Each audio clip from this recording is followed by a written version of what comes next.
ఉత్తరప్రదేశ్లోని రిషికేశ్లో జరిగిన ఓ సంఘటన సోషల్ మీడియాలో వైరల్ అవుతోంది. ఓ నిందితుడిని అరెస్టు చేసేందుకు ఆసుపత్రిలోని ఎమర్జెన్సీ వార్డులోకి నేరుగా పోలీస్ వాహనం వెళ్లడం వైరల్ అవుతోంది.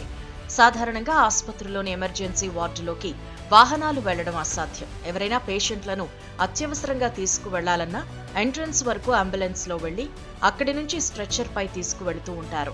కానీ రిషికేశ్ ఎయిమ్స్ లో పనిచేస్తున్న ఓ ఉద్యోగిని అరెస్టు చేసేందుకు పోలీసులు నేరుగా తమ వాహనంలో ఆసుపత్రి 6వ అంతస్తులోని ఎమర్జెన్సీ వార్డుకు వెళ్లారు.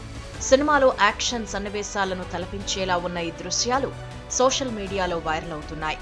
రిషికేశ్లోని సర్జరీ యూనిట్లో విధులు నిర్వర్తిస్తున్న సమయంలో నర్సింగ్ ఆఫీసర్ తనను లైంగికంగా వేధించారని ఒక మహిళా జూనియర్ డాక్టర్ ఆరోపించారు. అలాగే తనకు నర్సింగ్ అధికారి అసభ్యకర మెసేజ్లు పంపించారు అని పోలీసులకు జూనియర్ డాక్టర్ ఫిర్యాదు చేయడంతో విషయం వెలుగులోకొచ్చింది.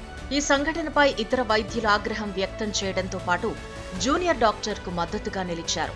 నిందితుడిపై కఠిన చర్యలు తీసుకోవాలంటూ వైద్యులు నిరసన వ్యక్తం చేశారు. దీంతో నర్సింగ్ అధికారిని అరెస్టు చేసేందుకు ఎయిమ్స్ కు పోలీసులు చేరుకున్నారు. మరోవైపు ఆసుపత్రి సిబ్బంది ప్రవేశ ద్వారం వద్ద ఆందోళన చేస్తూ ఉండడంతో పోలీసులు నేరుగా తమ వాహనంతో 6వ అంతస్తులోని ఎమర్జెన్సీ వార్డుకు వెళ్లి నర్సింగ్ అధికారిని అదుపులోకి తీసుకున్నారు. అయితే పోలీస్ వెహికల్ ఆసుపత్రి లోపలికి వెళ్లగా వాహనం ముందుకు కదిలేందుకు బెడ్లు అడ్డురాగా అక్కడి సెక్యూరిటీ సిబ్బంది పేషెంట్లున్న బెడ్లను పక్కకు జరిపి పోలీస్ వాహనం ముందుకు వెళ్లేలా సహకరించారు. ఎలాంటి అవాంఛనీయ ఘటనలు జరగకుండా నిందితుడిని అరెస్టు చేయడం కోసం ఇలా చేసినట్లు పోలీసులు తెలిపారు. జూనియర్ డాక్టర్పై లైంగిక వేధింపుల ఆరోపణల నేపథ్యంలో ఎయిమ్స్ యాజమాన్యం నర్సింగ్ అధికారిని సస్పెండ్ చేసింది. అయితే అతడిని పూర్తిగా ఉద్యోగం నుంచి తొలగించాలని వైద్యులు డిమాండ్ చేస్తున్నారు.